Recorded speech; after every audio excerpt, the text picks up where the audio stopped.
Hello ladies and gentlemen, my name is MoonHeaven, and I'm going to be discussing basic shipbuilding today in Star Trek Online. So here we have one of my characters. It's not exactly a basic, okay? This character has been developed and is probably one of my best. It has a lot of very favorable traits, but today I'm just going to be focusing on the basic stuff that comes with characters when they first level up. For this build, I'm going to use a very basic cruiser, the Assault Cruiser. You can get this anywhere. This is the Legendary variant, so it's going to be a little different than the basic cruiser. You can use the T5 variant. It's still not that bad. If you have access to any of the T6s, you can apply this to them. Excuse me. And if you have access to the Legendary variant, which I highly recommend, then this is probably going to be the best fit for you. Now, if you have access to the Legendary variant, you probably don't have a problem with the resources. That being said, the Legendary packs were extremely expensive to purchase each year they came out. The 10th anniversary was severely expensive. The 11th anniversary was relatively expensive, and the Legendary Singular packs that have come out have been mostly halfway expensive,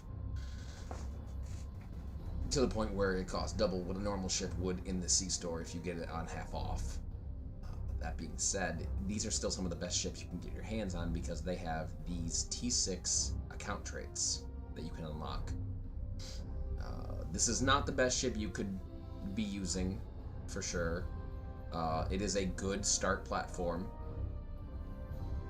What you might want to think about doing is thinking about how you can adapt a build like this similar to yours. Now, notice I have a lot of universal consoles here because I own a lot of ships. I will not be using most of these. I will attempt to use more basic things and try to give you suggestions down the line. I will also give you suggestions for T6 starships that you can get by doing the event campaigns that are currently running. This one is a lockbox and R&D special promo ship or a Lobby ship. You could also get 2 100% discount coupons for any tier 6 ship in the C-store. It's good if you're just starting off too. If you're just starting out, I don't know if I would recommend this. You could take it and then plan for the future and for future event campaigns to get more T6 ships, because I don't know how often they're going to allow this in an event campaign. And Lobby crystals. Okay, these are a bread and butter kind of thing. This is probably what I'll be taking off of this event, is the Lobby crystals, just because I have so many characters that need Lobby items like consoles or weapons or whatnot. Now, I don't really need any of these, okay? I don't need any of these ships. I have a lot of these already. They're spaced out between different characters, and I don't really care to have any more, to be honest with you. They're good. They're not that good. I find 90% of the time I don't even use them. I just get them for their traits or their consoles. This will be probably what a new player might want to spend on, because they're going to get 2 T6 ships out of the C-store, and that can be any T6 ship except for, unless it's categorized in the featured section. If it's in the featured section, you're not going to find it for that 100% off coupon. Now, that being said, this ship here is an amazing ship to get. I would recommend this ship if you're going to get one. The Sec Strikewing Escort, it's an okay ship. It's not uber amazing. It doesn't destroy things in the battlefield unless you really build it up. And its trait is very unfavorable for other ships. That being said, target that explosion that comes from the T6 variant of this will allow you to have an option for carriers that are torpedo based. And a lot of people that are using torpedo builds are using them with scions or carrier builds. Or just straight torpedo boats. And I tend to like just straight torpedo boats, personally. That's the main that this character uses, is torpedo boat.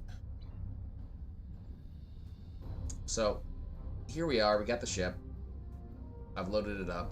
Like I said, I took the legendary T6 only because, you know, I don't have access to the other ones. I don't have the dilithium to pay out right now to get the normal T5 variant, which I normally would for this kind of a building setup.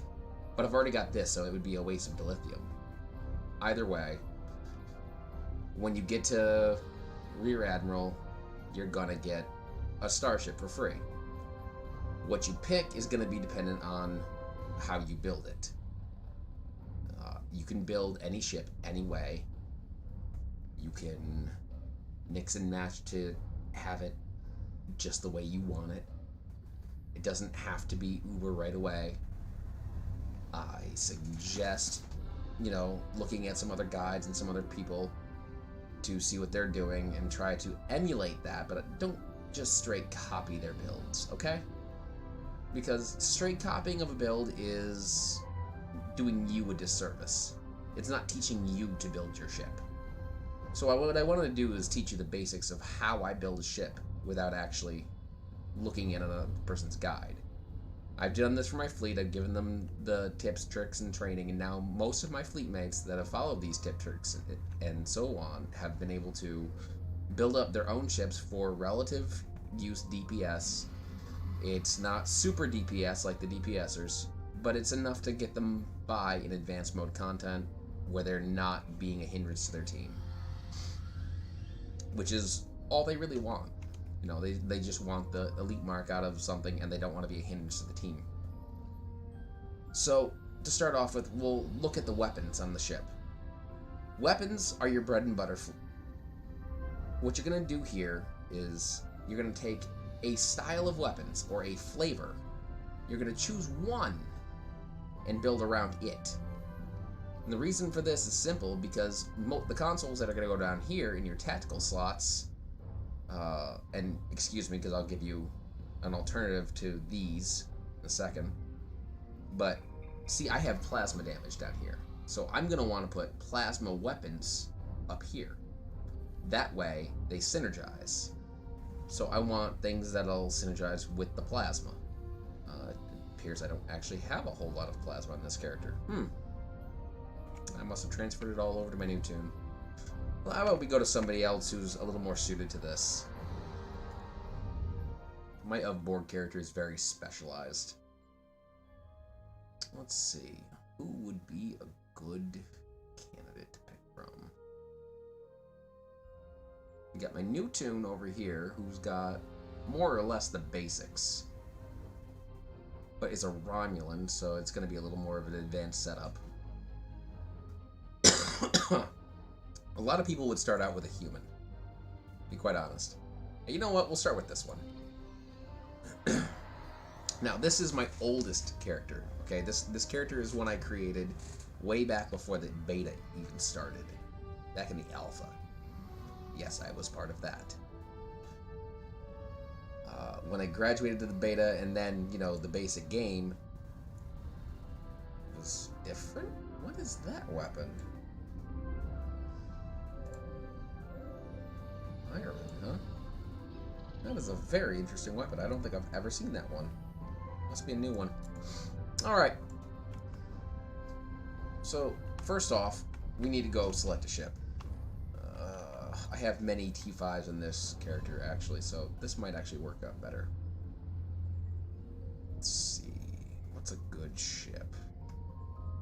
Good ship. Before you ask, no, normal people cannot get this many ships. This is the result of buying a lot of ship slots over the years. Now, back when this character was my only real tune to play on, I used to buy ship slots out of the store every time I get my 500 stipend, and until I maxed out. That way, I could just keep as many ships as I wanted on me. Each ship had its own build back then, because there wasn't anything such as account-bound stuff, and we didn't have endeavors or anything, which, you know, you'll see over here we have now. So, alright, you know what, I'll start with one of the pilot escorts. Let's see, this is T6. Do I still have my T5 over here? Doesn't look like I do. I know I kept the damn thing, though. Right, let's put... Do I have room? Yeah, I got room. Dry dock.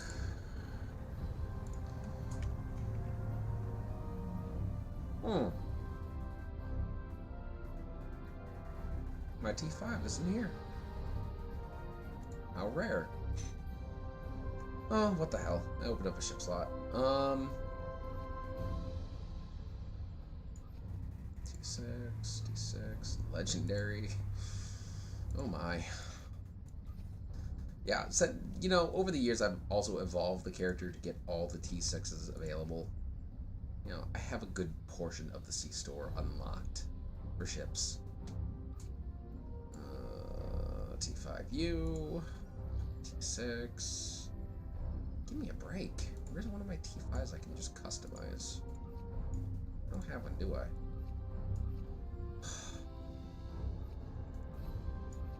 Well, that is unfortunate. You know what? Just go pick one up from the store real quick.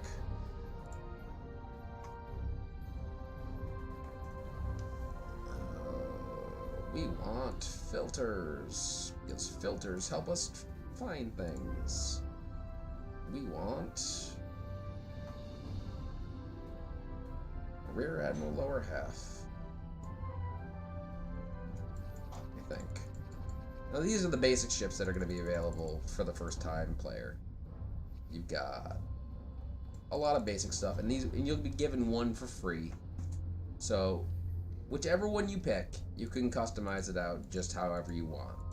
Science ships are very science heavy. Obviously, engineering ships, which are the cruisers, are more engineering heavy.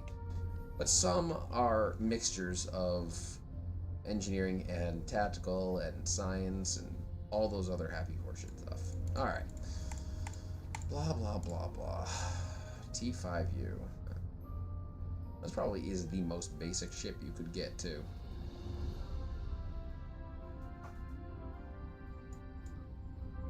Vice Admiral? Alright, you know what we're going to do? We're going to customize one of the T5s you get from the store. It's about the same thing you're going to get from doing the content. Let's see. Tactical Escort Refit. Possibly my favorite one. Oh, here we go. Assault Cruiser. Perfect. This keeps in line with what I planned for the other character. Okay. Manage ships. Now, no, I'm not going to keep this ship. I have no reason to. I have the T6 legendary variant of the ship. But I wanted to show you, just for reference sake, what you get kind of thing. Okay, so this is the basics. You're going to get a wide-angle quantum torpedo launcher if you get the C-Store variant. If you don't get the C-Store variant, you're not going to get this. So discard this right away off the top if you're planning to get the dilithium variant. The Metreon gas canisters, again, it's not going to come with a console if you get the dilithium variant. So we're going to take that off and that off completely. Now, what you're going to want to do is, like I said, find a flavor. Most Federation characters use Phaser. Again, this is also probably one of the easiest to build around because there's so much of it available in the game, and so many consoles that buff Phaser in the game. But we're going to want to also talk about this stuff. And before I talk about this, know that I'm going to go in assuming you've joined a fleet. Why am I going to assume you've joined a fleet? Because it's quick, simple, everyone's inviting to fleets for new characters. And if you absolutely need a fleet to join, to get fleet items or whatnot, join mine. We're the Myrmidons. Look us up. I mean, I'll even leave a link to it. later on in the description.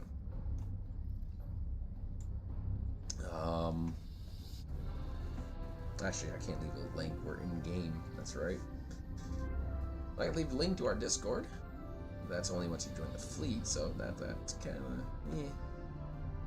Either way, I run our fleet, and I've taught our players how to do this.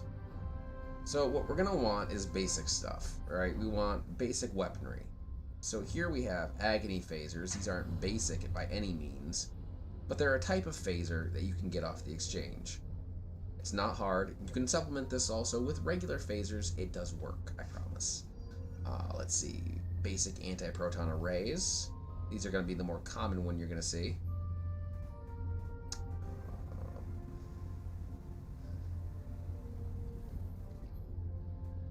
These are special to a ship that either comes out of a lockbox or is an R&D. No, these are from an R&D ship, or they're from the legendary variant of the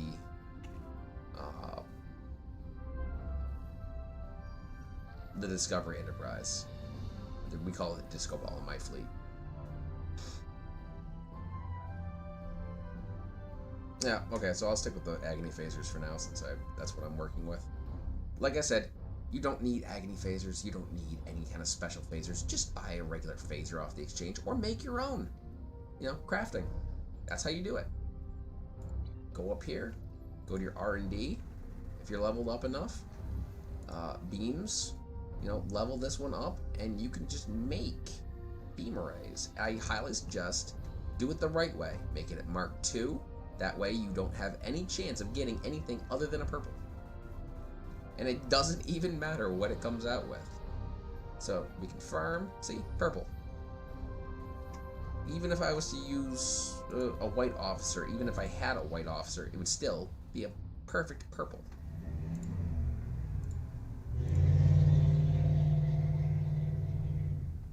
Now, this is all it's going to cost to craft one beam array. Is a focusing lens and a targeting interface. This is why I say doing it this way is better in the long run, because these are cheap. You can make these cheaply. So let's see. One of these, what does it cost?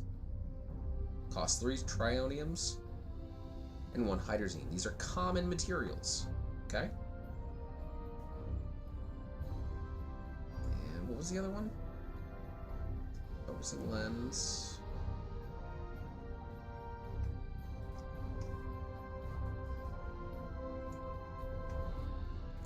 It's a focusing lens and a targeting array. Okay. And this requires magnesite and hydrazine. Again, common materials. You'll find these in maps as scans to go pick them up. Do so. If you're new and you're short on resources, pick this stuff up. Save yourself the time, the effort, and just craft your way up. That's what I did.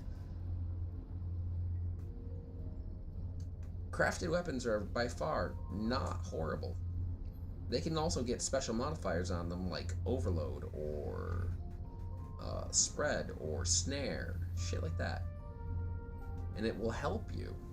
You know, a lot of people say snare is a very it's a crap modifier to get on a weapon.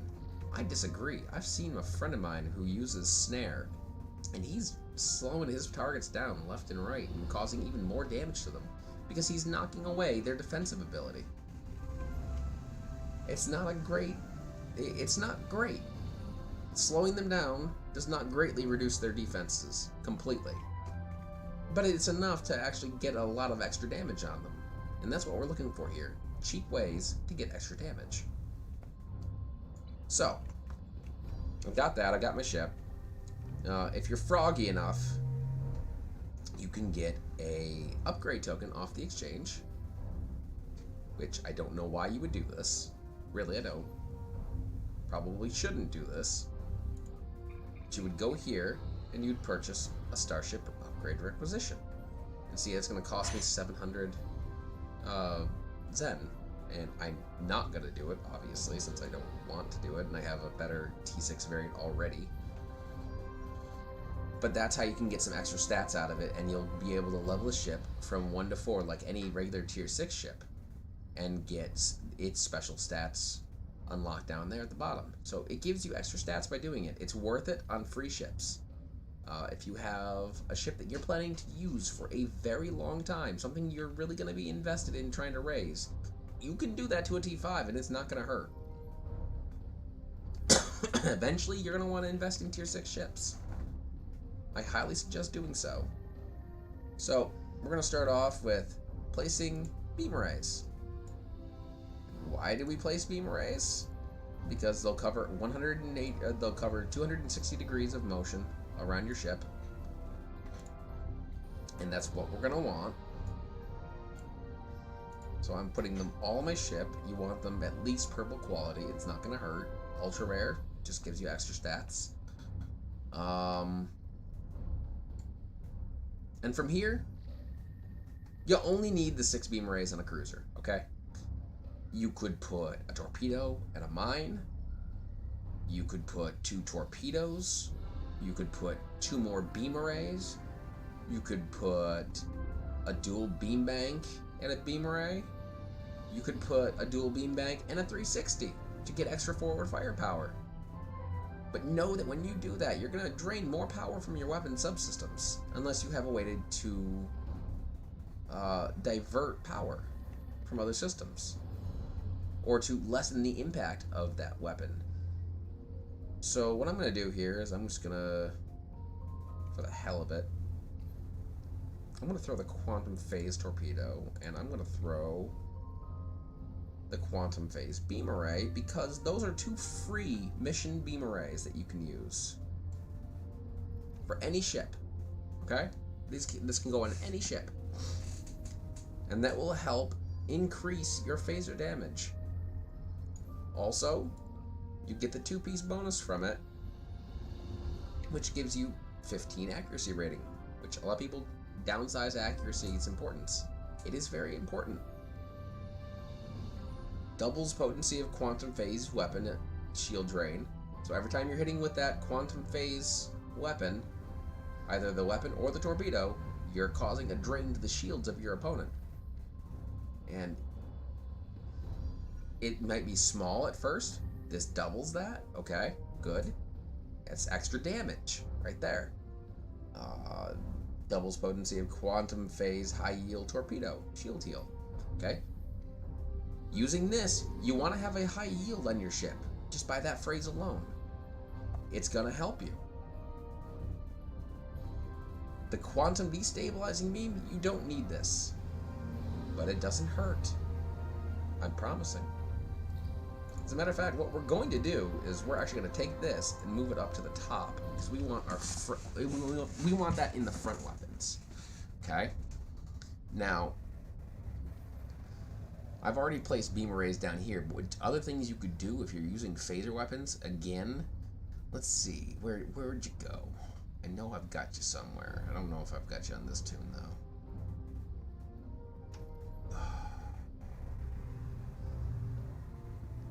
That's chronometric. Ancient.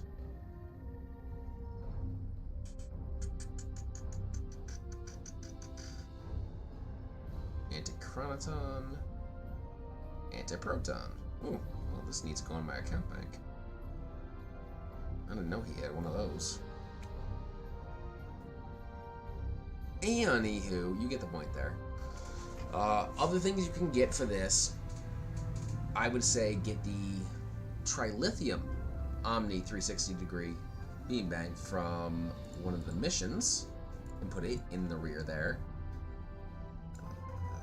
Omni. Beyond the Nexus, I believe it is. Received a distress signal from yep, the USS Beyond the Nexus. Foresight, Okay. So what you're going to do for here is you're going to take this console, you're going to redo the mission and take the Trilithium Enhanced Omni, and then if you're going to use it for a cannon type ship, you're going to want to take this Trilithium Enhanced Phaser turret as well, because that way you're covered up for everything. Investigate the situation. Her captain has some experience with the Nexus. Now, I don't know if I can show you what it is if I have just one piece.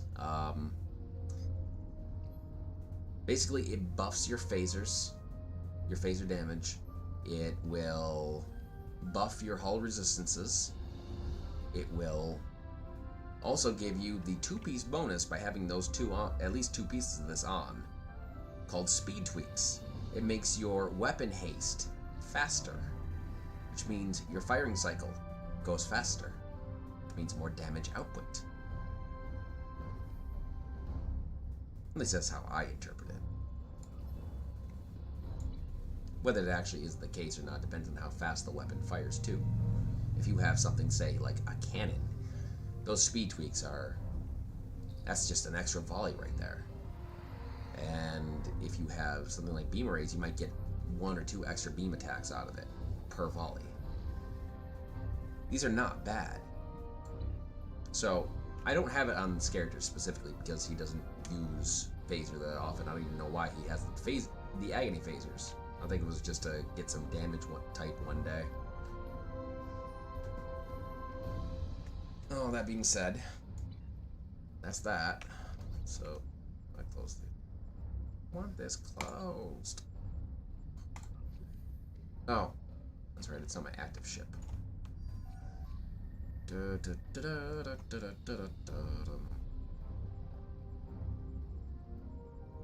it is. Okay. The next part. We'll assume you're in a fleet. And why do I assume you're in a fleet? Because as a new player, there's only so far you can go solo. Yes, you might want to be a solo player.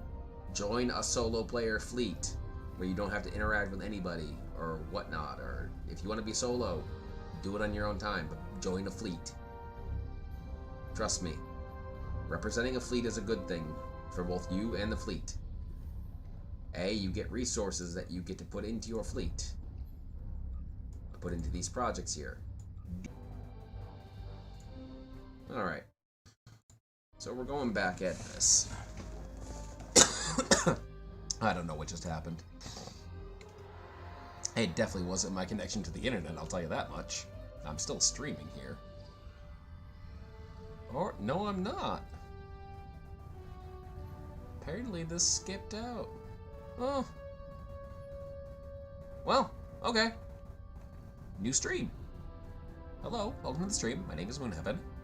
I don't know what just happened, but apparently I lost connection to the internet for a minute. So, where was I in the last one? Yes, shipbuilding. So, we're gonna go back down to this ship, the Lusitania. Now, notice I'm not gonna keep the ship, hence I'm not gonna change the name of it.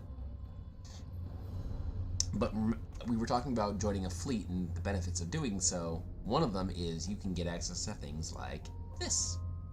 And no, it will not be gilded when you first get it. Let's actually make this ship active so that I can actually get this on the ship. And my weapon disappeared. Oh, it's adorable. Alright, things like this. Elite Fleet Intervention Protometer Deflector Array. This comes from the Colony World, I believe Tier 2? Tier 1 or Tier 2? As long as you join a fleet that has a colony at Tier 1 or Tier 2, you should be able to pick one of these up from the Space Equipment Vendor. It is very useful. Doesn't look like it gives you much in the line of stats, but what really is going to be where you get all your stuff from is the 0.5% critical severity based on hull percent and the 0% critical chance based on hull percent. Now that changes when you get into space. So it bases it off the hull percentage of your ship. So what you're going to want is to max out your hull percentage on a ship to really make the most out of that to give you extra stats. It doesn't work great on an escort. Obviously they have lower hull than other ships. But it still adds something to the ship. It adds that value. Even if it only adds the 5%, it's still adding 5% critical chance. And 0% critical, 5% critical severity and 0% critical chance. So it's still adding more severity to you, one way or the other. Of course, no matter what, when you go into space, that changes to a higher number. I'll show you what I mean when I actually get done here.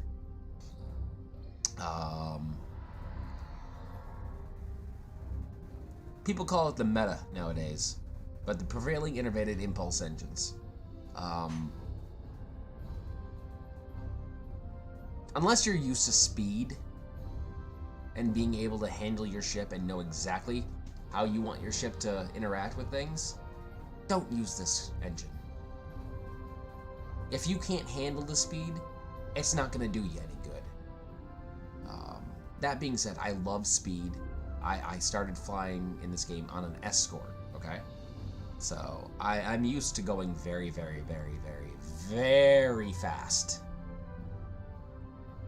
So I'm going to go put that in because it also is pretty decent. It also gives you 15% defense rating for 5 seconds and 10% increased recharge speed on tactical bridge officer abilities. And that's one of the main reasons to use it. But like I said, if you can't handle the speed, maybe tone it down to a different type of engine. Let's see. Because you want hull, I want to go with something that'll give me extra hull. And the 2-piece set bonus from the Discovery set is going to give me that extra hull.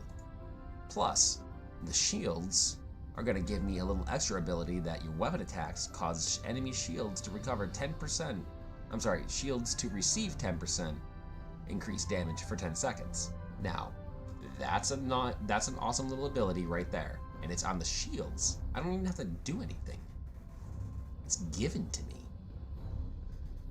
Combine that with a 2-piece set bonus here. Actually, what is the bonus for this? Let's see. Gives you additional shield power, maximum shield power, blank hull capacity based on shield power. So when you get into space, that'll change into an actual number. So it'll give you extra hull capacity.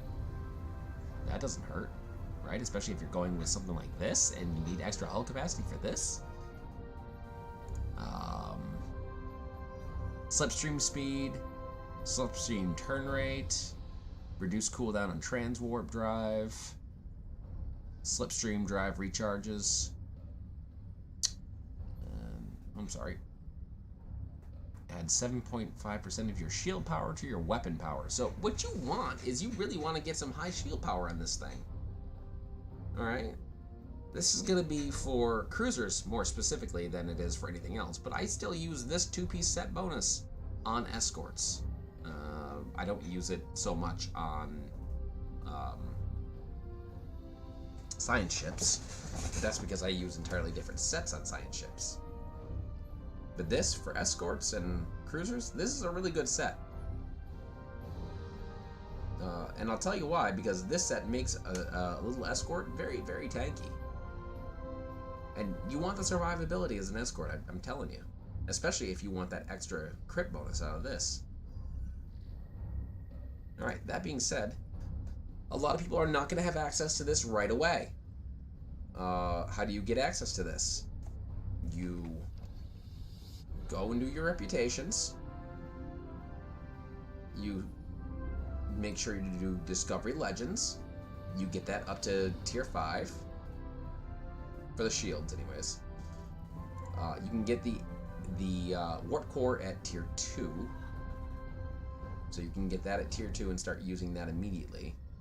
If you want another bonus out of it, I think at tier 3 you get the engines. And you can use that for a short time. And that'll give you a little bit of a bonus while you're in combat or out of combat. It depends. So it gives you plus 12 shield power during combat. And when you're out of combat, it gives you engine power to help you move along to the next target. This is not a bad trade-off, actually. It gives you extra flight speed, a relatively respectable turn rate, and full impulse flight speed is nothing special, but it's nothing to sneeze at. Plus, it will also count towards that 2-piece set bonus. And if you want, later down the line, you can get the 3-piece bonus, which fires a bolt of mycelial lightning at every single target that you hit for the first time. So this could help your damage numbers just a little bit. I've practiced with it and I've tried it. It does happen, but there are better ways to do things.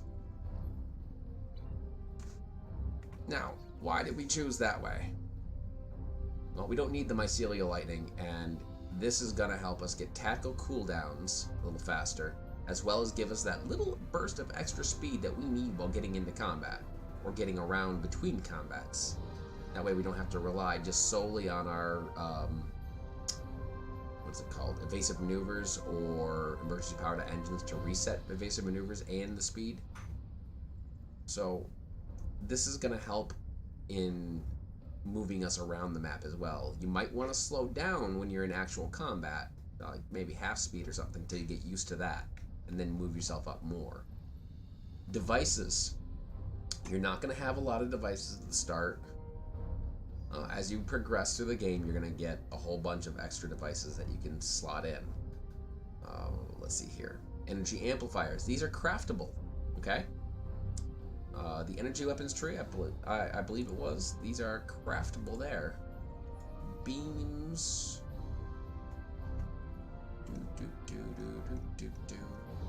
Yep, right there. Energy amplifiers under beam weapons. So not only are you getting the ability to craft your own beams and stuff, but you're also crafting bonus batteries to power up your damage.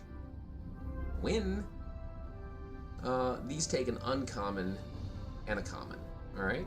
It'll be a little harder to find, but these are about as common as the common ones, so that's nothing you're gonna have to hurt yourself to go out and find. Plus, you can make 360 beam arrays once you get to level 15. These take a lot more when it comes to resources because you can only make them at Mark 12. But say a Mark 12, you just have to have these. Now, these are made for dilithium. These are made for dilithium. Anything purple is made with dilithium. So keep in mind that you're going to be spending some dilithium to make this. But at the end of the day, you're going to make yourself something that can go between all your characters on your account and fires in 360 degrees. So, something to keep in mind. Alright, so devices. We're going to want an energy amplifier, obviously. You won't have this at the start, most likely. If you do, good for you. If not, you can get this from the Phoenix store, the red matter capacitor. And what you'll do is, when you come over here and purchase Phoenix prize packs, either singular or whatever, you'll unlock a token when you open that box that allows you to then open the Phoenix store. And I believe this is in the rare token category. So if you get a rare token, you can get one of these immediately. They're not hard to get. All you need is the startup dilithium for it. Let's see, other devices that would be very useful. Oh, he really doesn't have a whole lot.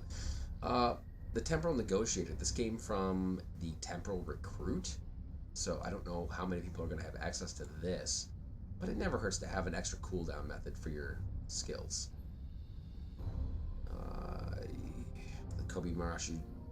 The Kobayashi Maru transponder, that can just stay in your inventory and be used from there.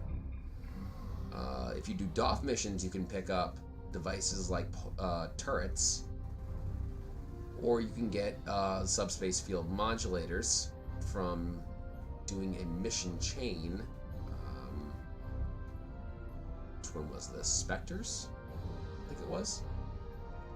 And that is located not in the episode section, but in available. It will be Lost Dominion Spectres. Here it is. You're probably going to get a single mission that'll ask you go to Denatu or something like that, or investigate Denatu or something along those lines. I can't remember what they call it if you haven't taken it yet. As for these, I did these back when they were featured episodes, when they first came out. Everything Old is New, Night of the Comet, Skirmish, Spin the Wheel, and What Lies Beneath. Let's see. Spin the wheel? Or skirmish? Skirmish. See, you get the subspace field modulator just from doing the mission skirmish. Okay? So keep that in mind. There are missions in this available tab that you can get that are not available over here in the episodes category. So be sure to check both of them. So that will help you with defenses and stuff like that too. Plus 31, plus 34 all damage resistance rating for 15 seconds. Negative 400 proton damage resistance. So if you get hit by a proton weapon while you're in this mode, you're gonna get hurt bad. And plus 15 defense rating for 15 seconds. The most part, nobody uses proton. There's one pure proton weapon and one set of weapons that actually does actual proton damage. That being said, you never know when somebody will do proton damage, but nobody, and I mean nobody, as far as NPC enemies, do proton damage. So if you're just doing PvE, this will work for defensive purposes. But if you're facing players, just keep in mind that somebody might have that all-important proton, and you're gonna be messed up pretty bad. Of course, if you're doing PvP, I don't expect you to be having a ship like this. Consoles. What can we do here for consoles? What do I recommend? Well, let's see. What we have here is a Neutronium Alloy, and this will help defensive-wise when you start playing the game, okay? It will start to build up your defenses some, layer this one or two on top of each other, and that'll help you stay alive more during combats if you find that you're too squishy. I'm going to use reputation consoles as well, because I believe reputation consoles are great, and they're easily accessible once you level up the reputation. So, let's see. A simulated module is not bad. It gives you damage control and control expertise. Control expertise you're not going to really need unless you have certain traits. Or if you're trying to resist control damage.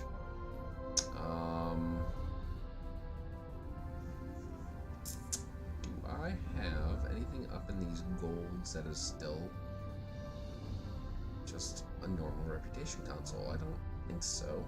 No, I don't. Okay, so if you need extra weapons power or auxiliary power, this will do that for you. It also gives you maximum hit points to your ship. This is used mostly for shared torpedo recharge to lower the 0.5 seconds on that, but it can also be used defensively in this purpose.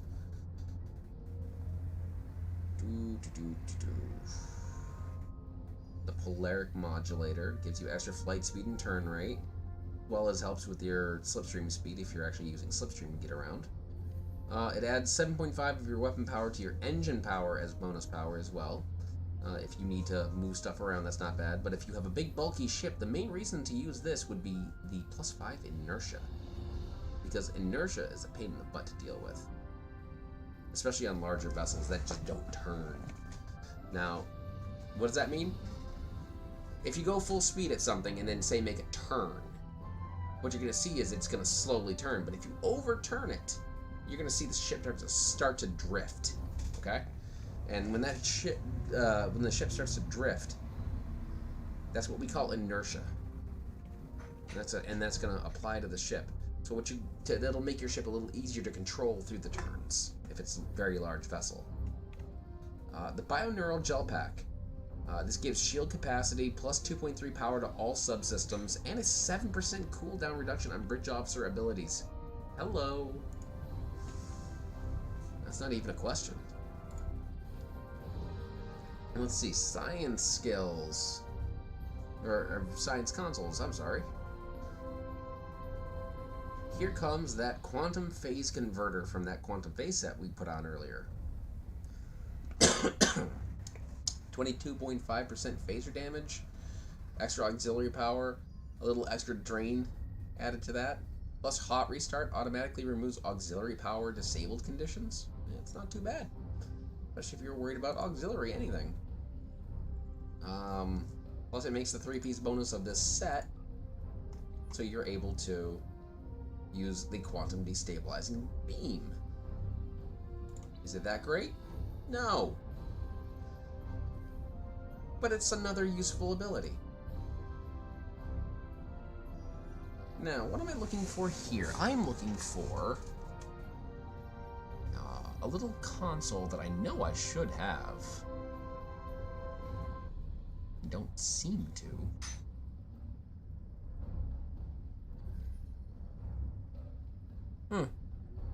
Yeah, so I don't have it. Weird. Could have sworn I had it. You could also put in this. The hydrodynamics compensator gives Starship weapon accuracy. Great. Gives you extra engine power and auxiliary power. Also gives you flight turn rate. Nothing to sneeze at. If you're using beam weapons, this improves accuracy with beam weapons as well as improves control in exotic particle generator. This powers up proton damage. Like I said, that all-important one type of proton weapon that exists from this rep, matter of fact. 0-point energy conduit. This works better if you have got... this works better if you're using the 3-piece set, honestly.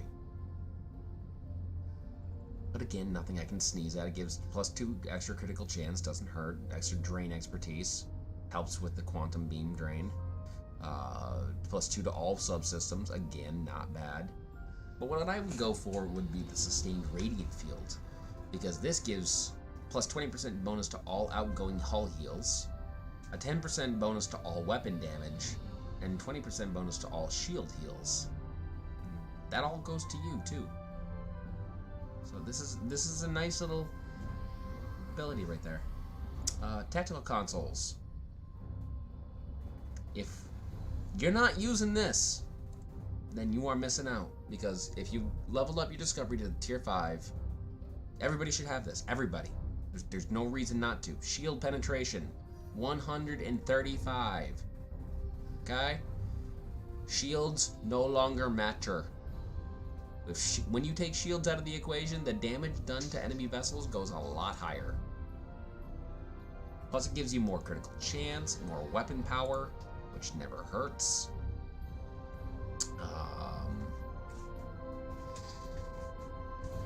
What else could we put in here? No. I'll put that up there earlier. This would be for if I was using a torpedo or exotic damage ship. This is another good one. Also works for Polaron damage. Weapon power setting, maximum hit points, auxiliary power. Oh yeah, I already put that in. Duh. So, the easiest things you could get, I wouldn't say the easiest things, are to get these vulnerability locators from your fleet spire. If you cannot get these, however, there's an alternate way to get something similar. Okay? It's not going to be very specific and it's not going to be super powerful. But if you go to Reputations, Discovery Legends, and you're already at Tier 5, matter of fact, I think you can get these at Tier 4 too. I'm not 100% certain. Energy tactical consoles. You know, the packs. Oh, I'm sorry, not the packs, the bellums. So, the bellums will give you critical hit chance, as well as beam weapon damage or cannon weapon damage. Okay?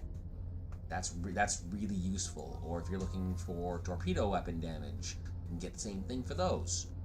This is just an easier way of getting these than having to go up to a fleet.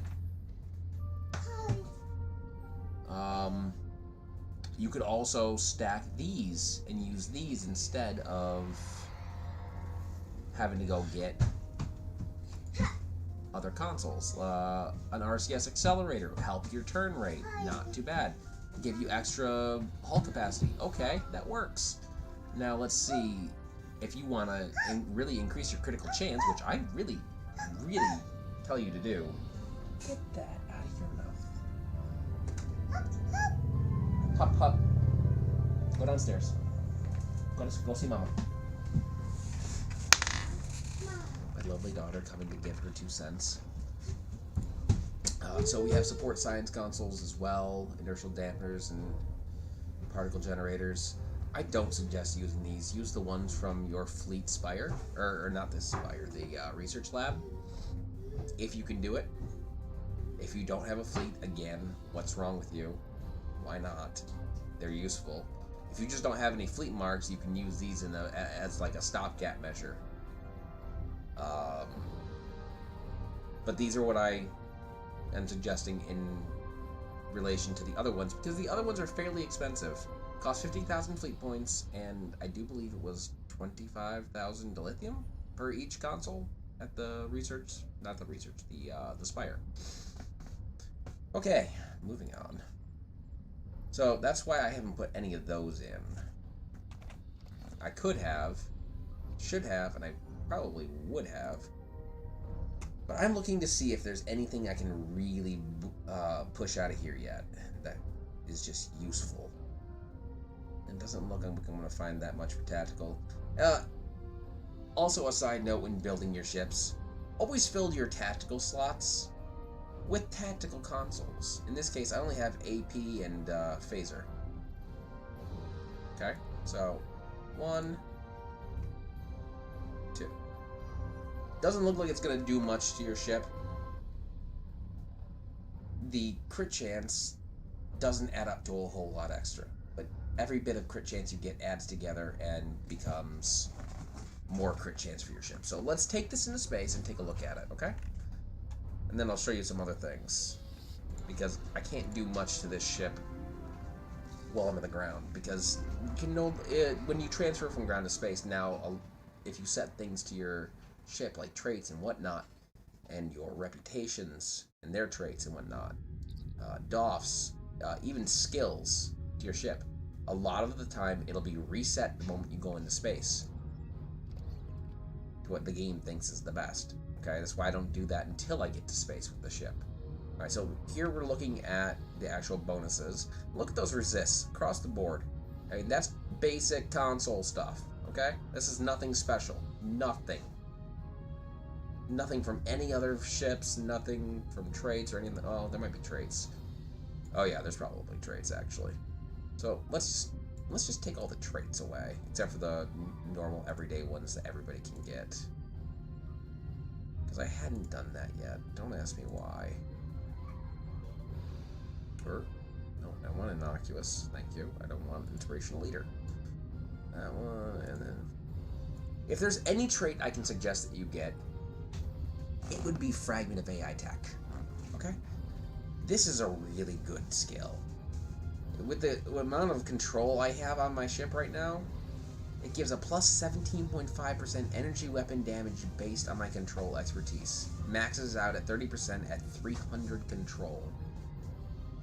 Even 5%, that's still a bonus to the damage my weapons are doing. Even if it's 2%. You know what I'm saying? So, look for this trait, see how much it costs, save up, get this trait. This is one of the ones that can really make a big difference in your damage. Let's see. We'll go with accurate.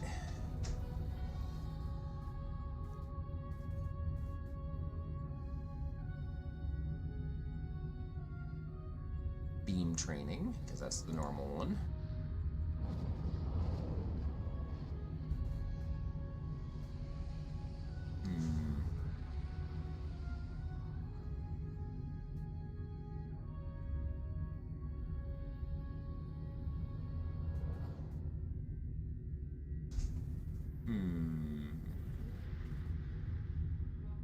I'm so used to using a lot of my bigger stuff for this, it's almost hurtful to do this. Alright, you know what? Let's use Warp Theorist.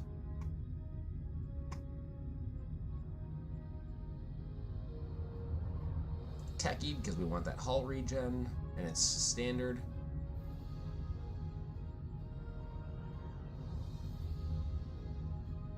Point blank shot is actually a mission reward that you can get.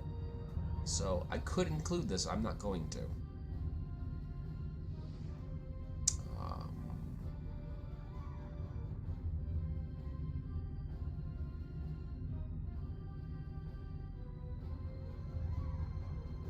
Living Hull is a reward that you can get very simply.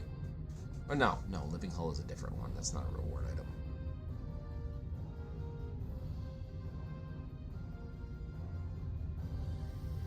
Last Ditch Effort. I do believe that is standard if you're a tactical.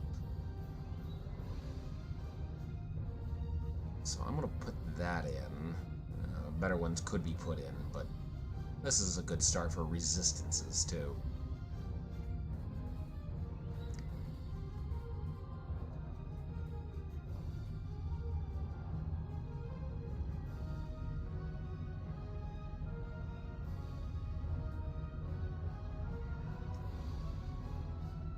Alright, you know what? I am going to use Beam Barrage, because that's a skill you get from getting your R&D in beams all the way up to 15.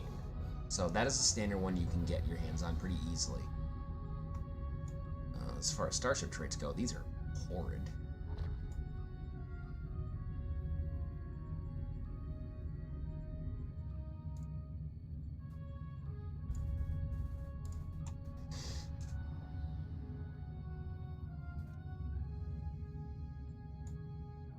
Alright, so I'm not going to use any Starship Traits, actually, because most starting out players don't have access to Starship Traits. And then, let's see, because I've done the work and gotten these all to tier 5, I will use these. But this is the basic general setup that I use for anything. It's the basic setup for most DPS characters. Precision, advanced targeting systems, magnified firepower, Tyler's duality, and then a 5th slot that is open for whatever else. I usually use advanced engines because I like to move just a hair faster. You could also use other things like Chronocapacitor Array for more recharge. You could use auxiliary power configuration, and if your aux is high, that'll increase the damage your weapons do.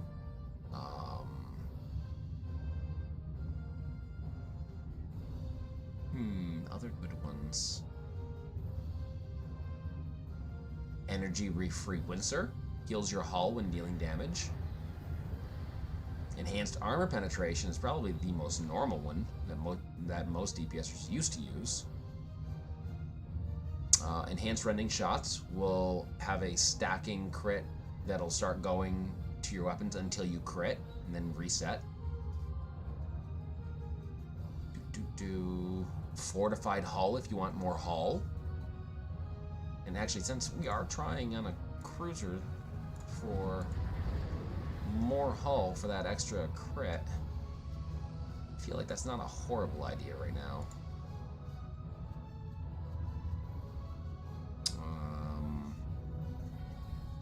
Plesioelectric Weapon Amplification. This is great if you want to drain shields with your weapons.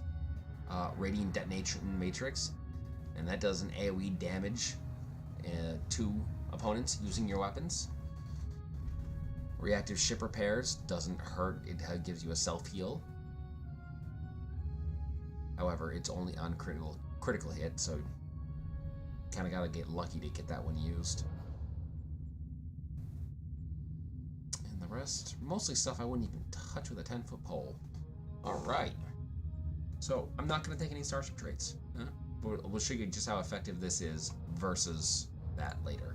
So, what I'm going to do is I'm going to save this loadout, is one of my free loadouts, as no ship traits. Okay? And that's going to differentiate that versus the build that will have traits. So what's the next thing we do? We go to our stations, we set these up. In my case, I'm going to want something that fires at multiple opponents. This is not a horrible idea for Delta instead of Beta, but I like Beta better. And then there's this. I don't know. Oh yeah, carries the one with Chemosite. I like Chemosite. It's a little extra bonus damage applied to my weapons when I'm firing. Okay. Why is this? I think not. Where's... Oh god. Really? Really? I've never trained this character in Emergency Power to Weapons 3? That doesn't seem feasible to me. Let's see. Immune. No. It's either Oil Assist or 7. It's probably 7. Aceton Beam. Nope, she's got Emergency Power Auxiliary, which means it's immune. So let's put 7 down here and immune up the... Yep, there it is. There it is. Ah, perfect. I mean, I could use directed energy modulation if I want more damage, but I don't need more damage. I really don't. And that is the saddest statement I've ever made. Okay, because I don't want to just go tweaking with skills. I'm just going to take immune and use...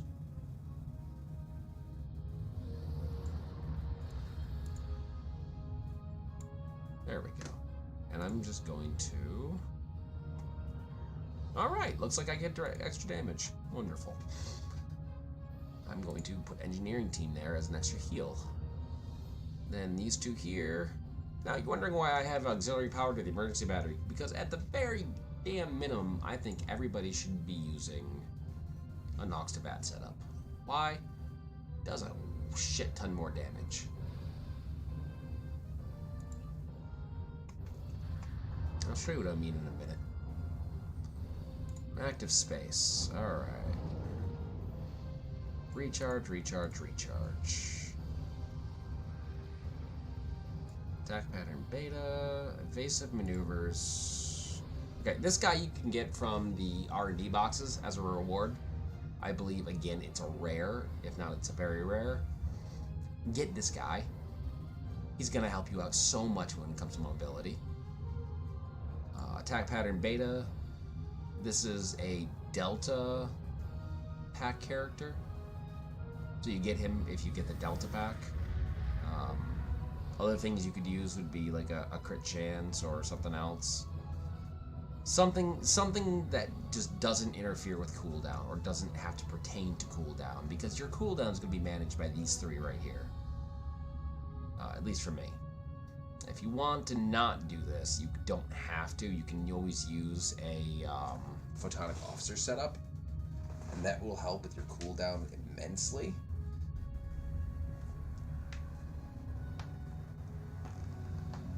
Oh, sorry, don't mind me. Stretch. Based on the type of battery activated. That's again another, he's a reward doff that I've gotten for testing everything on Tribble way back in the day when everything was being tested all the time. So I'm just going to use that basic combination. What you do with your doffs is up to you. No, it will change the performance of your ship.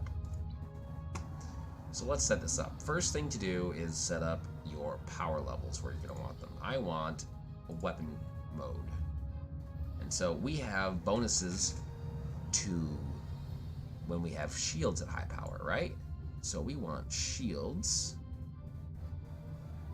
And that's going to balance itself in a second here, because we're on a cruiser. Now what we want to do is move everything in our bar where we know where it's going to be and can activate it at will. Notice I put this over here because I don't want to hit these all willy-nilly. I hate making them up all the time, and I do plenty of damage without them. Don't let anyone tell you you absolutely have to have batteries going. But it's also why I have that other officer in there, the Exocom, because when I hit this, it'll give me an extra buff on top of what it normally does.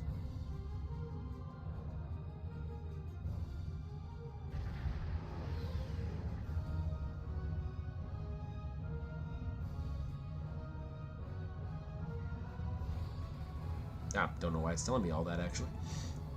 I'm a little confused. So, One thing we're not gonna do with this build is we're not gonna put on all of these special active space traits. If you want to, that's up to you. I don't plan to, because I don't use them almost hardly ever. I know, sinful, right? Take this, put this up here. Take this, put it down here as an extra weapon clicky. Anti-time, entanglement, singularity. This is why I'm not doing it, because it's set up for my space stuff. I'm a tactical, so I use attack pattern alpha first. It should be always the one you're hitting first if you're tactical. I'm not going to be using this. I am going to be using this. Not using that. Diversionary tactics.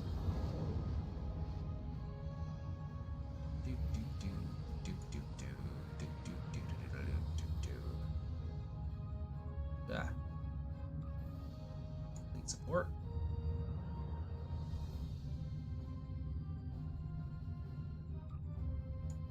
Put that up there in case anyone needs one.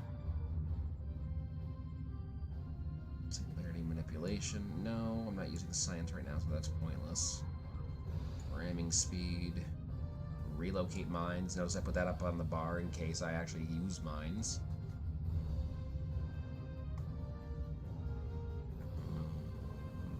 Okay, tactical initiative, tactical fleet. Threatening stance. Vulnerability sweep. Eh? Wait a minute.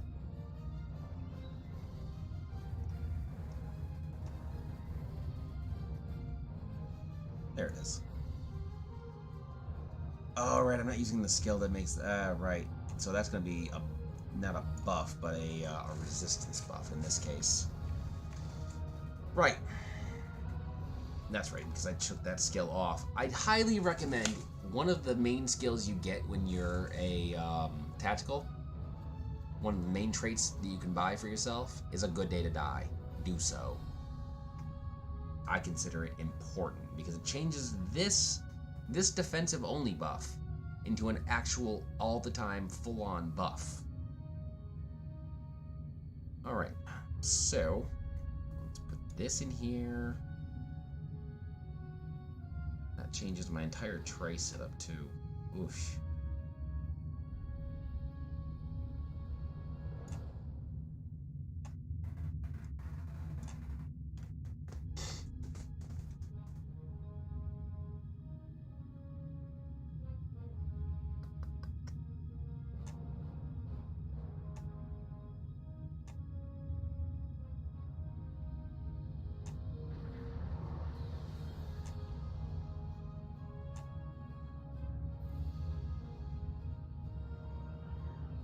Alright, looks like I got everything.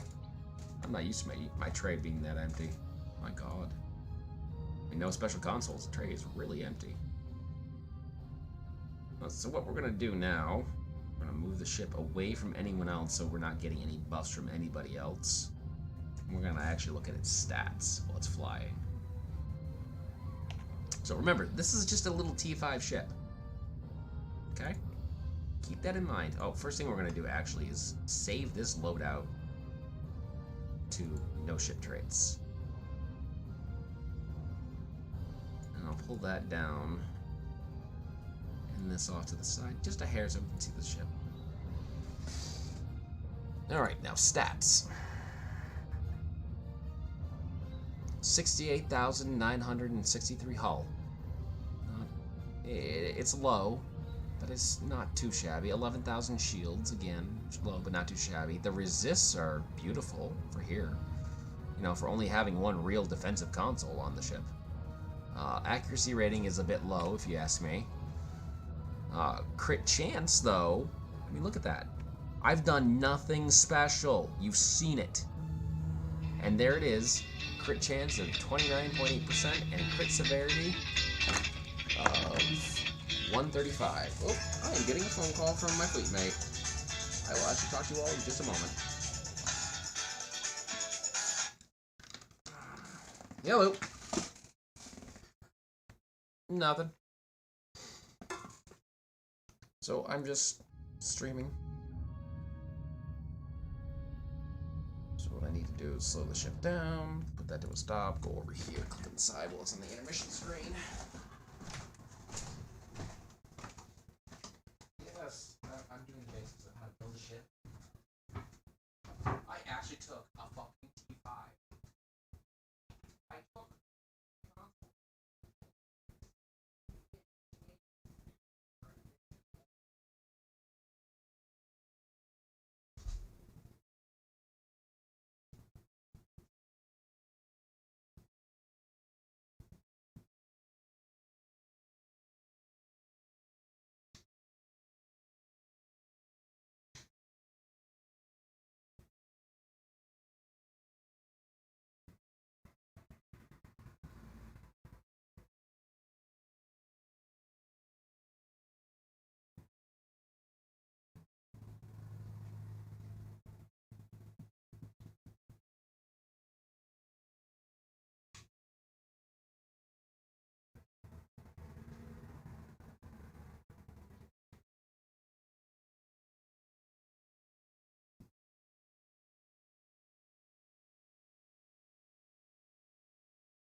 burn myself out on it. I mean, I don't know how it's possible to burn yourself out on Lucifer, but my mic's still going? My mic should not be going.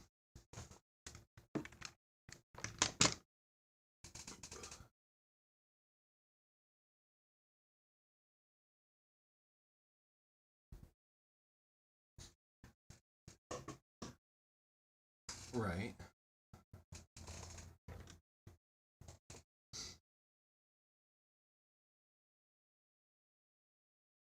All right.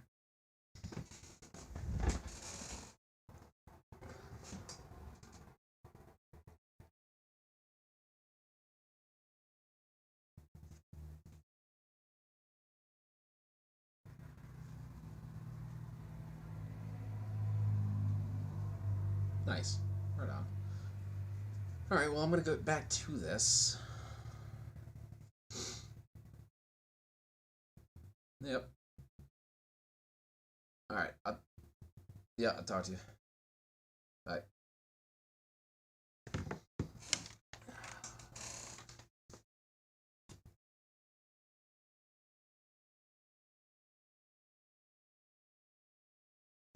Alright, I'm back. I'm sorry about that. I had a phone call I had to enter. Where was I? Oh yeah, stats. We're checking the stats on the ship. So, we've got around 135 crit severity. That's not great, but it's not horrible for a cruiser either, especially at tier 5. It gets better if you get a tier 6 ship or a tier 5U. But right now, this is the best that you're going to hope for, I think. There are other combinations of consoles that you can do that will improve little by little. Pick and choose what works for you. Don't just rely on my setups, please. This should work for me. I'm going to go test this, actually, in a TFO in a minute, but you can see my shield penetration. That includes the console plus my skill on my actual character sheet, which I'll show you right now. I'm not using anything special. I'm not using any ultimate skills, okay? I'm using what we call a balance tree, because I like to balance everything. I'm improving my hull capacity, because I want the extra hull capacity. I improve the electroplasma flow. I improve impulse expertise. I do control, obviously. Drain, because I do a lot of science stuff. One thing in targeting, just to make sure I got a little bit of accuracy going. Energy weapons and projectile weapons aren't pushed too high. You know, they make do. Hull plating helps with resistances a little bit. Weapon amplification and specialization improves the crit chance and crit D of my weapons, specifically. Offensive subsystem tuning and defensive subsystem tuning allows me a little bit extra power there. Exotic particle generator, you know, for my science vessels. I'm not going to just change this willy-nilly. Long-range targeting sensors. You should definitely have this maxed out on almost any ship you fly, because you're going to want to target things at a range. Otherwise, you've got to be close to really do any kind of real damage. Hull penetration and shield penetration. I only have these up by 2 points, rather than the full 3. Oh, hello, wormhole. Let's go away from the wormhole. Anywho. Yeah, instead of having 3 in here, which I very well could have 3, I opted instead to really max out the stuff down here. Warp core potential and warp core efficiency. Shield mastery, absorption, and reflection. Doesn't hurt, let me tell you. And for when I have shuttles or pets or anything like that, I have coordination protocols, defensive coordination, and offensive coordination.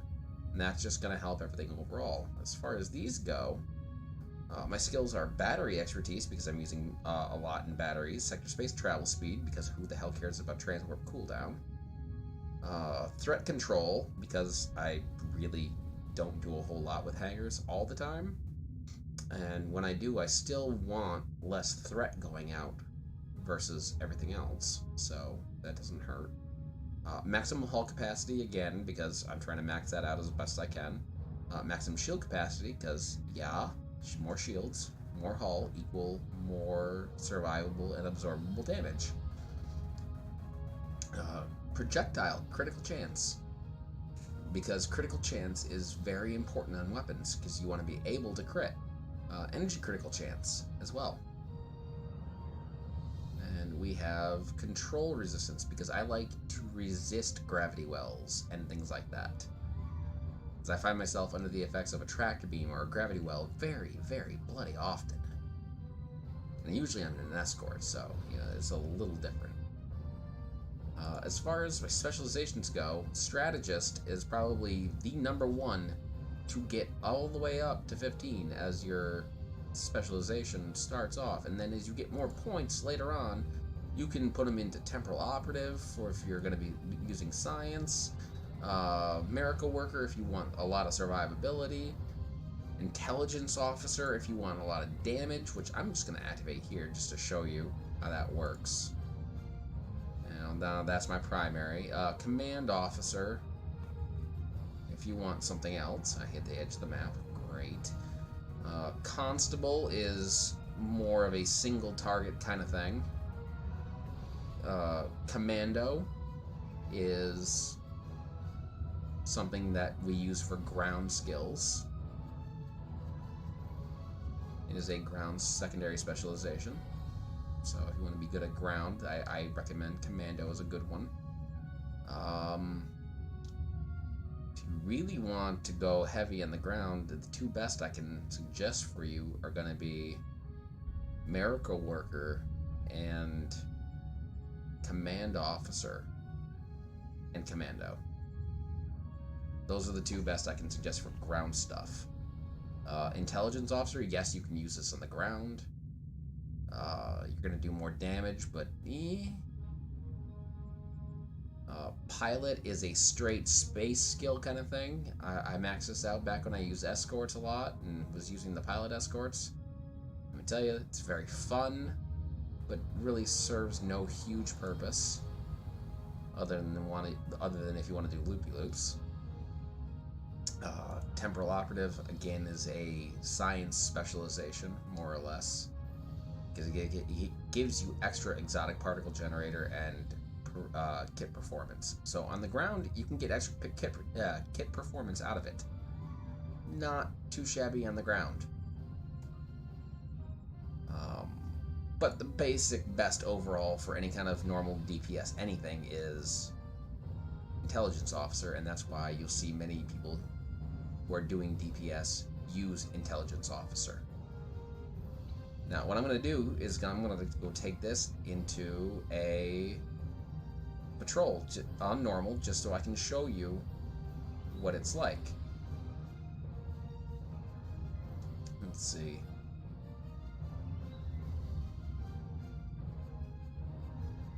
I haven't done my dailies yet today, so what we're going to do is go into the Klingon Civil War. And we'll go do Clash Above Siron. So I can get that daily out of the way.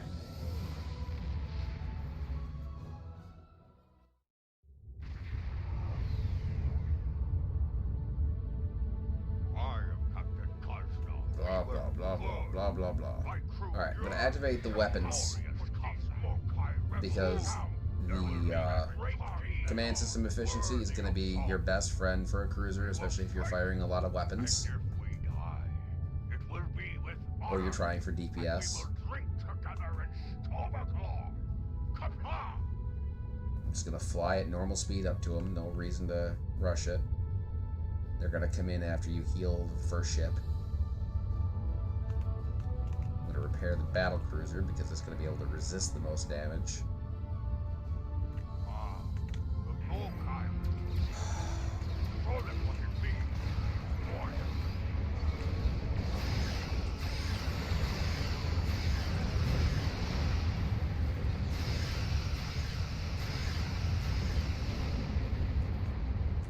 Take the items, repair the heavy escort,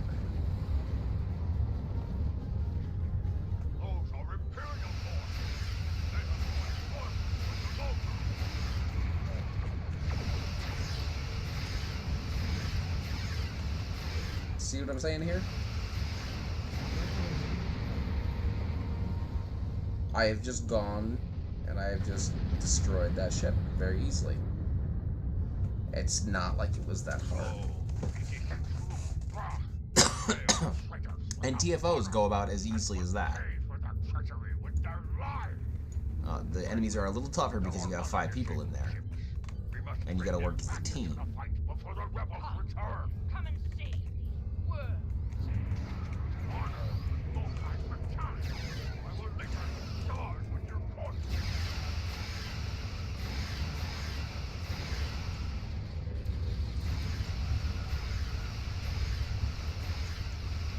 Now, if I want to do an extra bit of cooldown, I can just hit that again, but I'll just wait the little bit extra time it takes for that to cool down, that, and then hit that, hit a little bit of extra power, and boom, now look.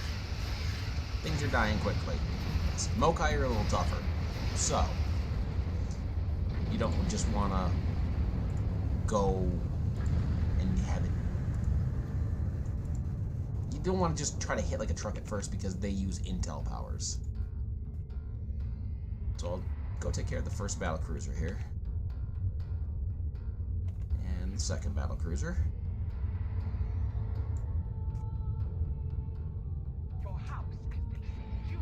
Blah, blah, blah. Only Torpedo was actually that threatening.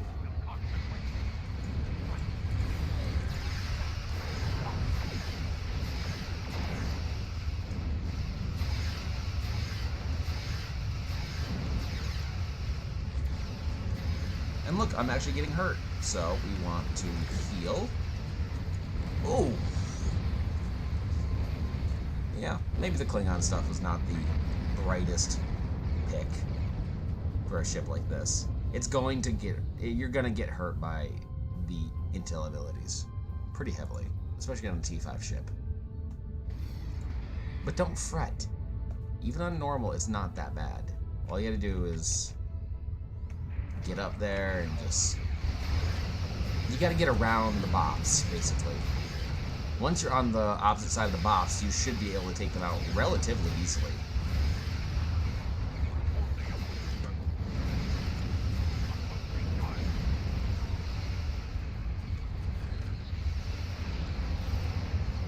Oof. This hurts.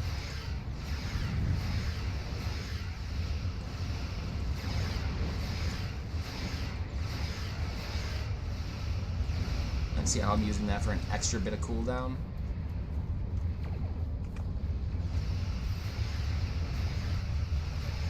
Now I'm going to turn the ship around, and I'm going to hit her with the beam. And I'm gonna hit a cooldown because, ugh. And I'm caught by a tractor beam. This is the exact and specific reason why. All right, we've disabled the Lucara. Good.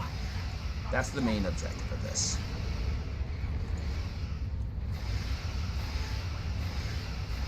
You want to resist the damage.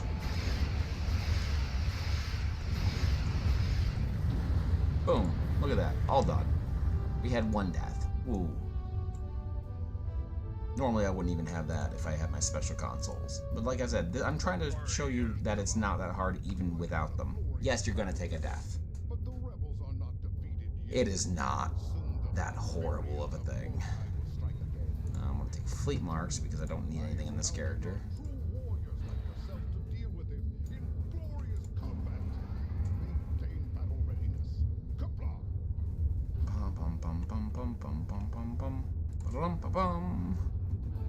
Alright, into the hail, depart system. That's the first one.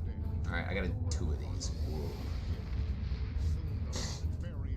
Would this be easier with a T5U? Yes, if the ship is leveled. This is why if you're going to dedicate to fly a T5, make it a T5U.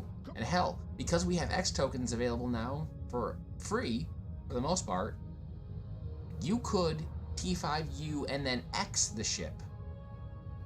And it'd be about as good as a regular T6 ship. I really don't know what more I can say about that.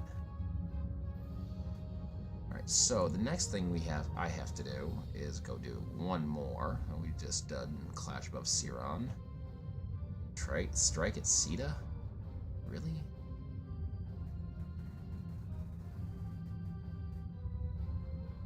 Alright, strike at Sita.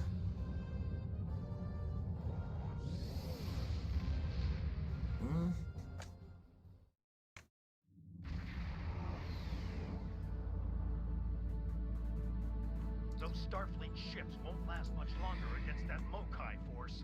Let's join the fight before it's Let's too go late. hit emergency power to... or, I'm sorry. Enterprise, this is the day of base. Get clear. Alright, for this one it's going to be a little harder because you actually have to fight against Federation ships too. Because they've been taken over.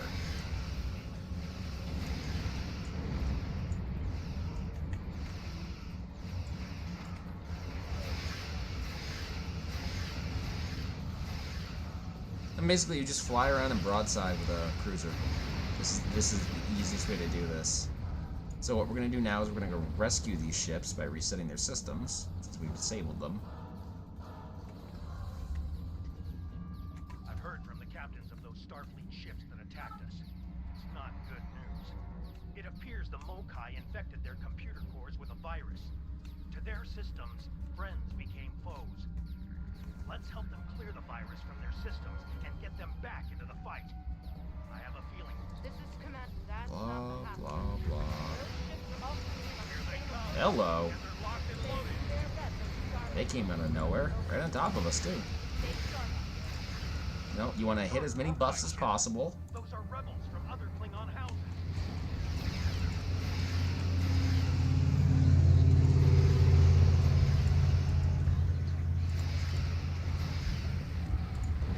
Ow. Yeah, this is why you don't want to get in front of Klingon ships. Getting in front of them means that you're going to take a lot of damage.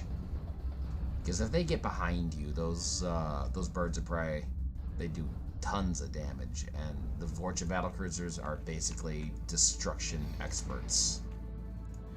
So we're going to go reset our emergency power to weapons. Or emergency power to engines thing. And we'll go take out these opponents since they came to me.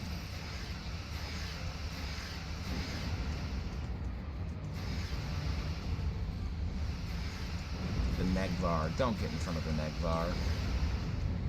Try to take it on its side. Or its rear. Hell, its rear is still dangerous.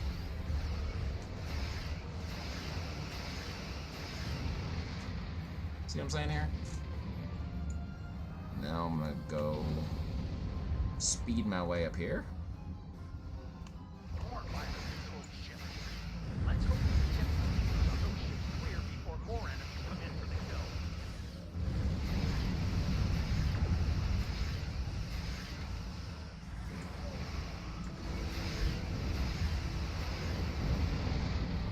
There, boom, look at that.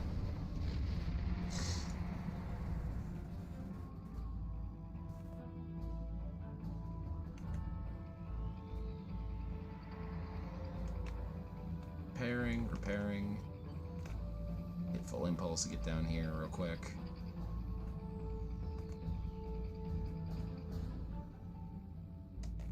Repair the frigate. And now we have a veritable little fighting force here to help us. A lot of Mokai warp signatures in this. I were to guess.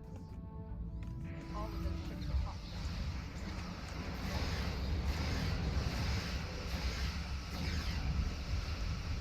Now, notice, when you do this, you are going to become the primary target for everything, because you're hitting them. Probably harder than anyone else in the map.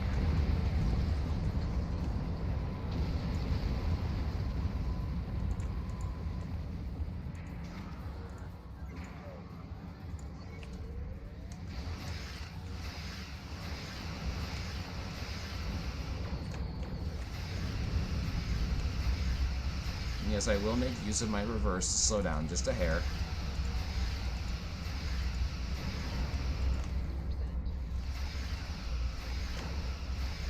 Because this is the only target left in the map, we will hit it with everything we got. Hit it till it dies! as one of my favorite people would say. Heads up! A rebel Klingon fleet just warped in.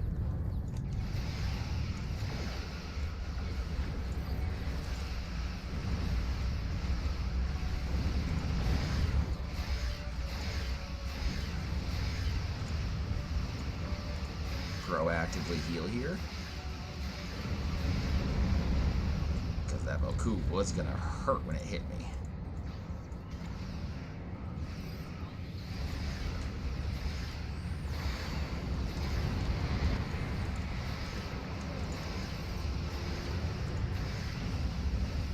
Have them all duck away and try to not target me. That'd be nice.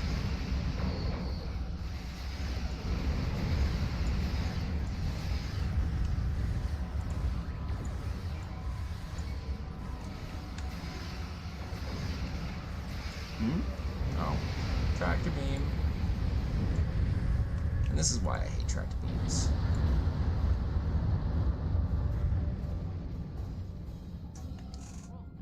No, savor your victory while you can.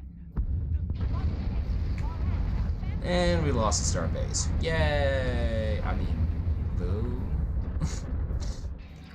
Yeah, I don't care. That makes my 2 for the day. Again, I died. Woohoo, it happens. You know, with this level of shipbuilding, you're not going to survive everything.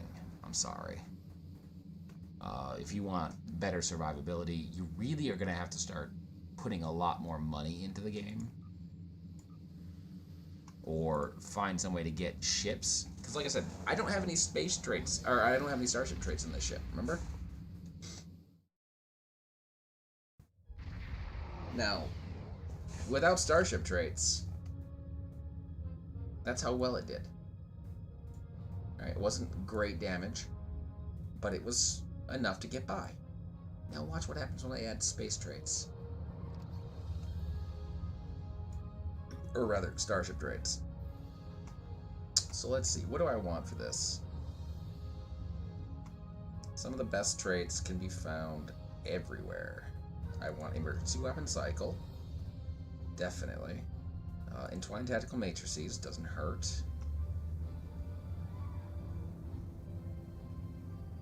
That'll also empower my torpedoes.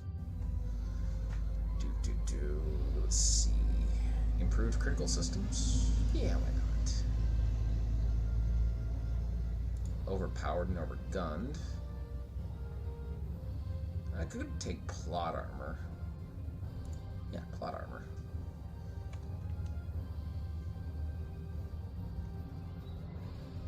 And redirecting arrays.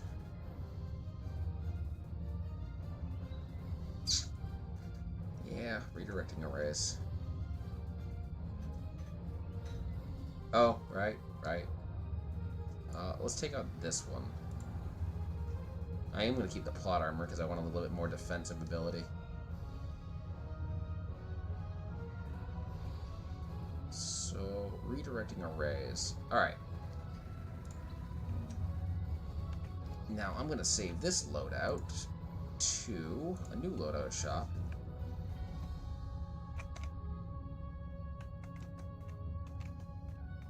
Ship traits. So we know the difference. So one is no ship traits. This one is actual ship traits. Okay? Now watch the difference. Actually, as a matter of fact, let's take this off. I probably should have did this from the start. Where is that torpedo? Do I not have that torpedo? I don't have the dark matter.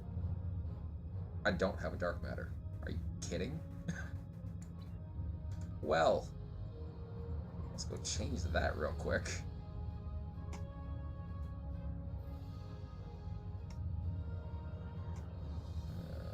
Dark matter. Don't know how I didn't have this. Look, I will get this right now, right here.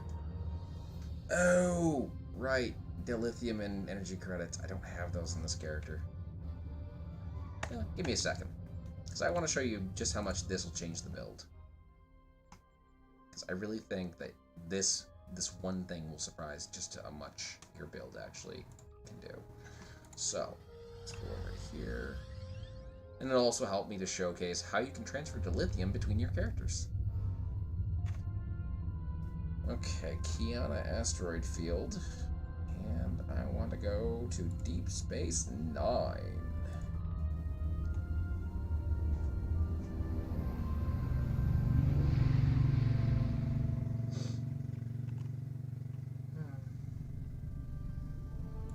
First Deep Space 9. Alright, this will showcase just how you transfer dilithium between your characters. This is for, again, the new players who don't know how to do this stuff. And it's always prudent to make sure that you have the ability to do things in this game like this. That way you can really help empower your other characters. Because you make a lot of dilithium on a single character. And that can all transfer over to help your other characters too. So first things first, we'll go to the account bank and I'm going to deposit some energy credits. So I can transfer that to him so he can get his Dark Matter Torpedo. Alright, I'll come start these up in a second. I'm looking for inventory. Full as hell. 8,000 for the day, already done. Look at that. Exchange. Maybe trade over.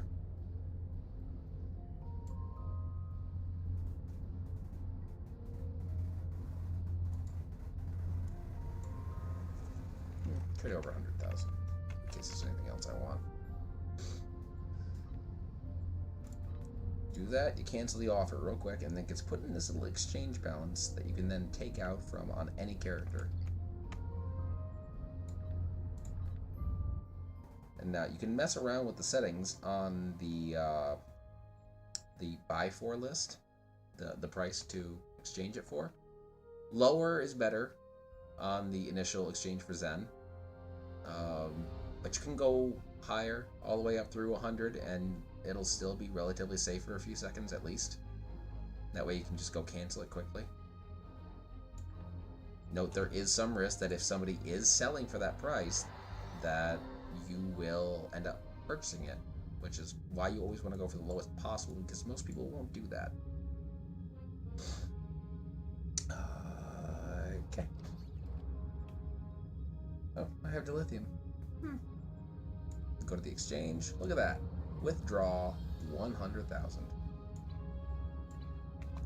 So now I need to go back over to DS9 to go pick up my energy credits.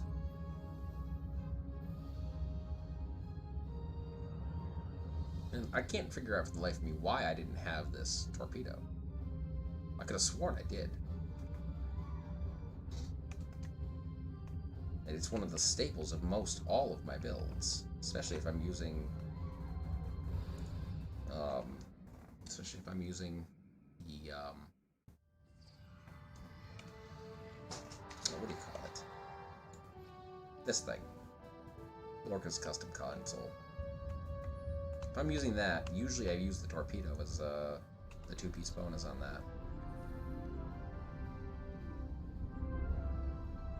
Account bank, withdraw. Okay, now we can go back to reputation and actually get this. No, 2 minutes, that'll be mine. Oops. Still surprised. I should have had one. It's just too lazy to get it on Mooney. Oh, no. It's right there. Son of a bitch. Oh well, I have another one now.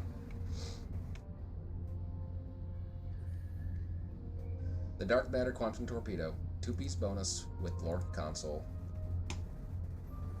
On crit, 1%, plus 1% critical severity buff for 20 seconds. Stacks 25 times. If you're critting, that's going to help a lot. Plus those torpedoes are nasty. So actually, I'm going to switch that to the front torpedo set, because I want that one to fire more often. And now look, I've only got 6 weapons. One of them is this special one here. I'm still amazed I don't have the Omni 360 for the Trilithium set. Another photon torpedo. If you want to go with more photons, you can always take the gravimetric photon torpedo, which is always a good torpedo. Just to hit someone with. The Terran Task Force doesn't hurt either. I mean, it's a great torpedo again. The prototype photon torpedo, if you got a TOS character, you should be able to get a green one of these by doing a mission, and you just take the green one and you level it up. Like, I've leveled mine up to ultra rare Mark 15. I haven't taken it past that.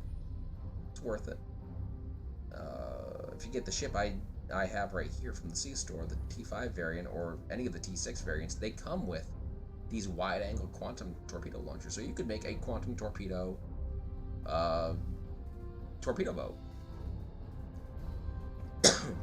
This neutronic torpedo, this actually counts as a quantum. So there's another quantum for you.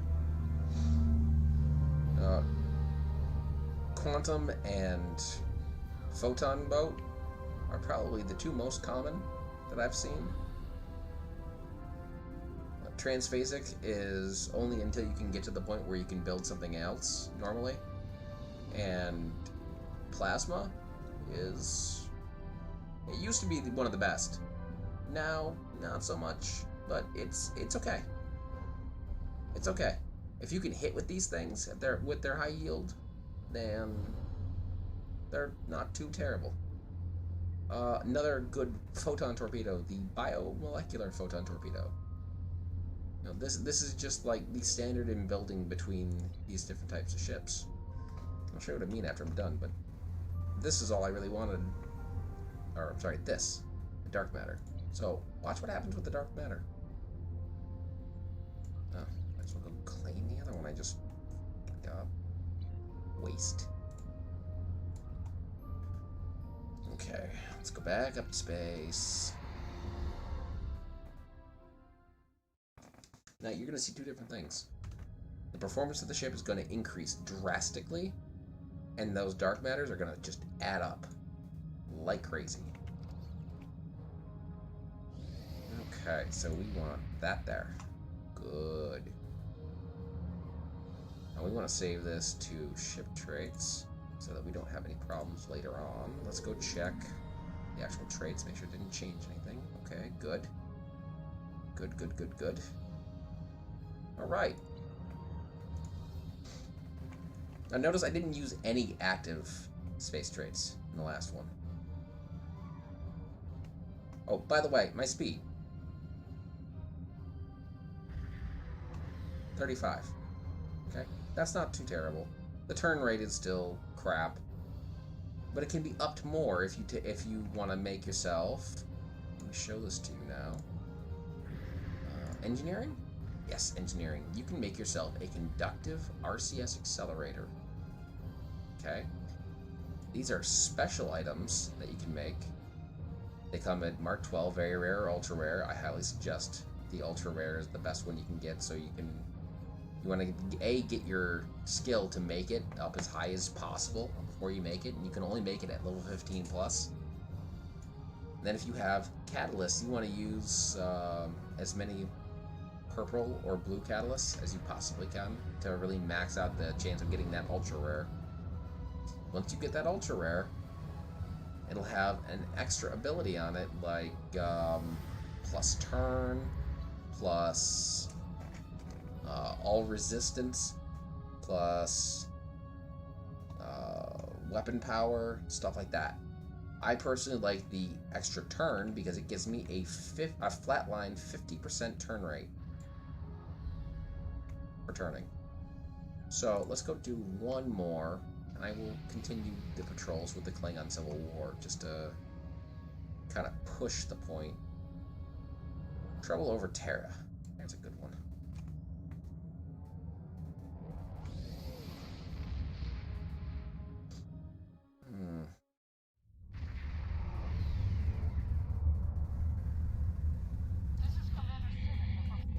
blah, blah, blah, blah. Oh, this is Alachi. Oh, it's one of the 2 main ones for this season, so...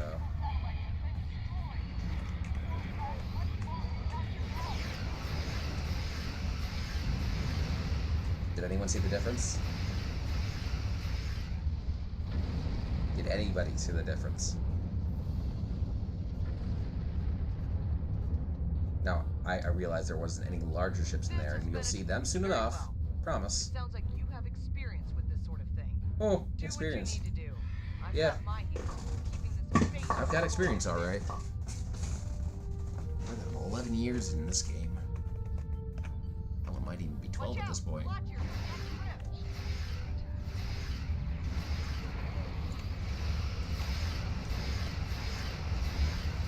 Target those Alachi and fire.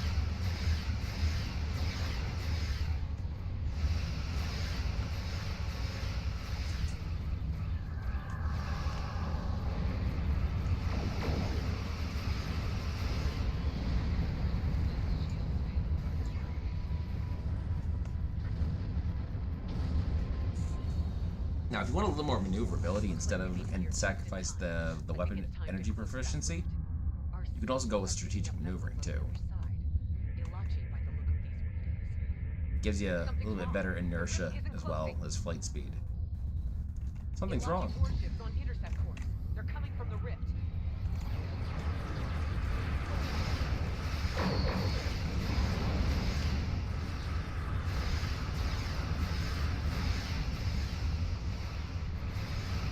More Ilachi ships on approach. Get ready to fight.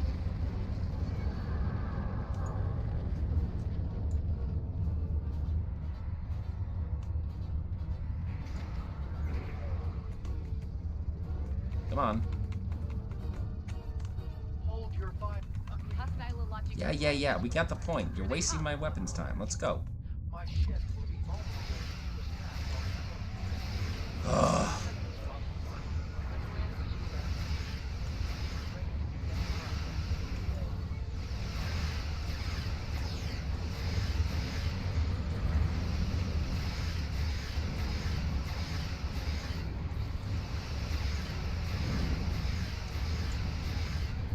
Take the Monobosh.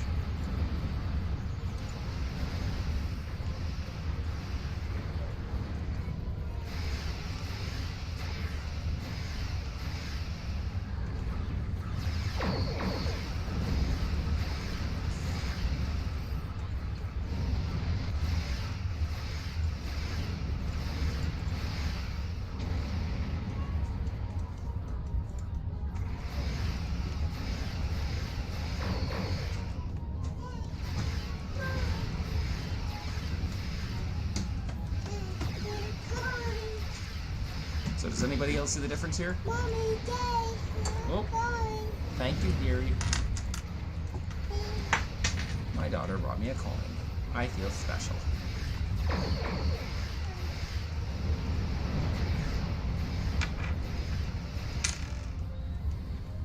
Yeah, and they're all out of range. That's cute. See, that's the problem with cruisers. They can easily get hung up like this. But I mean, look at the difference in the damage I'm taking.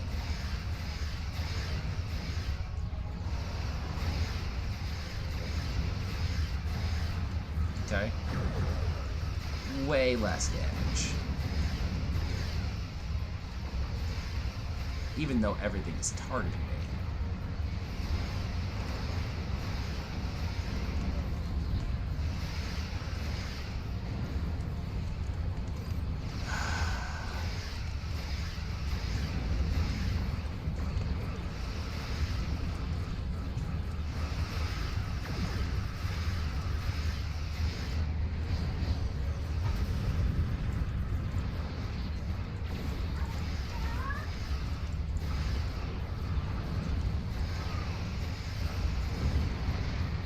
Ooh, what hit me? I didn't even see it. Oh, hit me with a really good crit hit.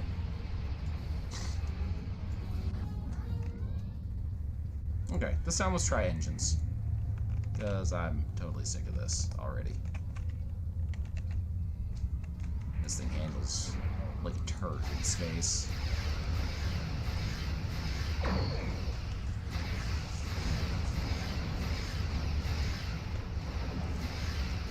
And I'm not worried about my weapons power. Obviously, you don't even see it drop under the main line.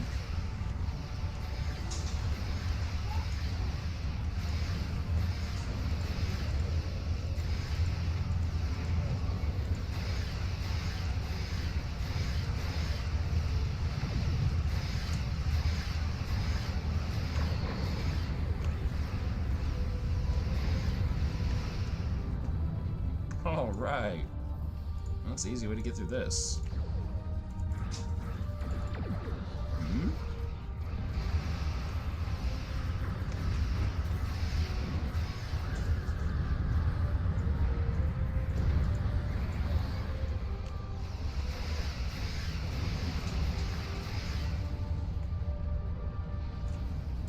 Huh. Yep. Feels a bit better having this thing able to turn a little more. Well done. Attacks like these are All done. Well, you see the difference there? The Alliance needs to stand. I still died once. We'll do It again happens. for the base. You're not going to be invincible all the time. Thanks for helping them. Hell, even at super high DPS, I almost always die once. Why? Well, quite frankly, everything in the map targets me. Nobody can take the frickin' threat off of me. So, it's not like I don't expect it at this point. And as the higher, let me tell you what, the higher you go in DPS, the more things are going to target you all the damn time, and the harder it's going to be for anyone else to take anything off you. Unless they're a dedicated straight tank who can really pull threat. And that is really hard to find nowadays. So, that being said, I am going to call it for the day, end the stream, and again, if you need a fleet or want to join and wouldn't mind my personal tutelage, I will gladly help you out little by little if you join my fleet. Again, we're the Myrmidons in Stowe on PC. So, thank you very much. Hope you all had a good time. I'm MoonHeaven. I'll see you again.